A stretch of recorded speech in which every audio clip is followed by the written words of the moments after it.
Yesterday on social media I read about this initiative, and I then contacted my colleague from the City of Johannesburg, Mr. Molwele, and what we agreed is that it was important that government should assist with this excellent initiative. I think residents of this area are taking a stand against looting and lawlessness. They're taking a stand to support the consumer goods industry to get back on its feet. They're taking a stand to make sure that in the not too distant future we can once again open this centre.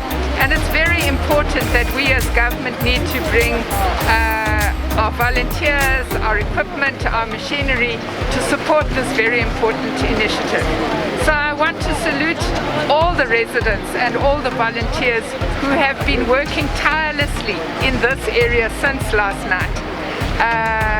What you can see this morning is actually we're just in the finishing process of cleaning up this mall, and it therefore frees us to move on to go, as you've heard, to Barra Mall, and depending on time availability we will also go to Jabulani Mall.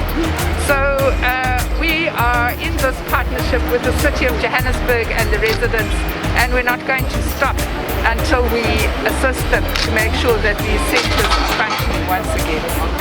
We want to thank the community for ensuring that they keep the places clean.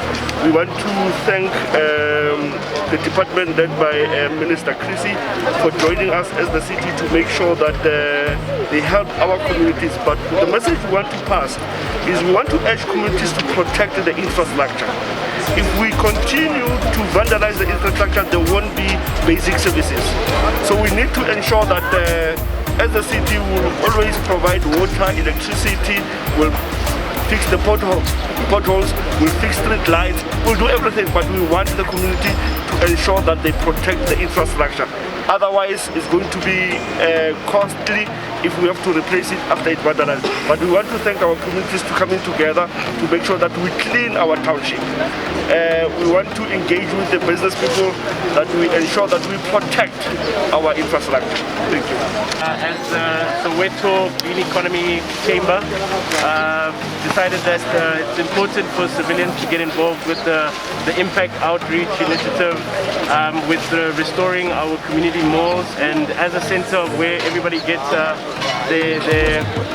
their groceries and all of their living necessities, we thought that it would be important for us to restore it as quick as possible. So we then reached out to organizations such as the Cllr Foundation, which then provided us with most of the things that we needed to get started yesterday.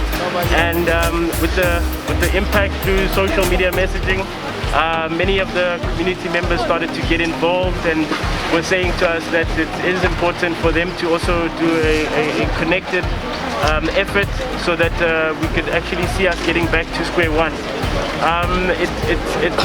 It's beautiful to see the results that came with the community that took it out of their own time to be a part of this impact initiative. And from finishing here at PIKITUP Square, we're looking at going to Barra Mall, which was very badly affected.